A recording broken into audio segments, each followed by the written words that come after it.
আসসালামু আলাইকুম pro football fans. দর্শক, আপনাদের হয়তো মনে আছে যে রিয়াল মাদ্রিদ এবং ম্যানচেস্টার সিটি যে ম্যাচটা হয়েছে সেখানে কিন্তু রিয়াল মাদ্রিদ দুর্দান্তভাবে একটা জয় পেয়েছে ম্যানচেস্টার সিটির বিপক্ষে। আর আমি মনে করি পার্সোনালি, যেটা আমার মনে হয়, অধিকাংশ ব্রাজিলিয়ান সাপোর্টাররাই কিন্তু রিয়াল মাদ্রিদকে সমর্থন করে। বিশেষ করে আমিও কিন্তু একজন রিয়াল মাদ্রিদ ফ্যান। তো আগামী সিজন নিয়ে আমি আসলে চিন্তায় পড়ে গিয়েছি যে আগামী সিজনে আমি আসলে কোন দল করব। যখন চ্যাম্পিয়ন্স লিগে আবারও রিয়াল মাদ্রিদ ম্যানচেস্টার সিটির মুখোমুখি হবে, তখন আমি আসলে কোন দলটাকে সাপোর্ট করব।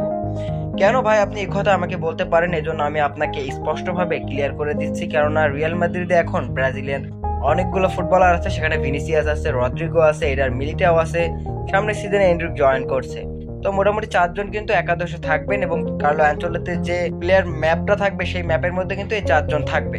তো এবারে ম্যানচেস্টার সিটি আসলে কি কারণে আমাকে সাপোর্ট করতে হবে আমি সেই বিষয়টি আপনাদের সামনে তুলে ধরছি। কারণ ম্যানচেস্টার সিটিতে এখন ব্রাজিলের গোলরক্ষক আছে অ্যাডারসন, তিনি কিন্তু ম্যানচেস্টার সিটির মূল গোলরক্ষক।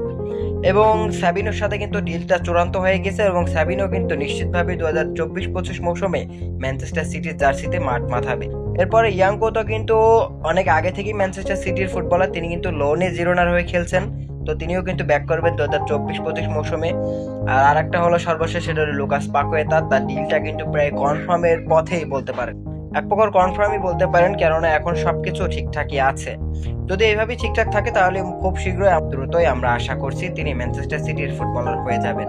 তো এখন আপনিই বলুন, আপনি একজন ব্রাজিলিয়ান ফ্যান, এখন ম্যানচেস্টার সিটিতে আছে চারজন ফুটবলার এবং রিয়াল মাদ্রিদে আছে চারজন ফুটবলার। তো এখন যদি চ্যাম্পিয়ন্স লিগে তাদের খেলাটা আসলে হয়, তখন আপনি কোন দল সাপোর্ট করবেন?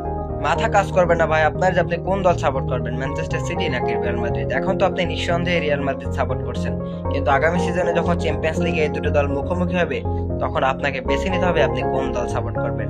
তো দর্শক, আপনি কোন দল সাপোর্ট করবেন যখন এই চারজন ফুটবলার দুইটা দলে থাকবে, রিয়াল মাদ্রিদ নাকি ম্যানচেস্টার সিটি?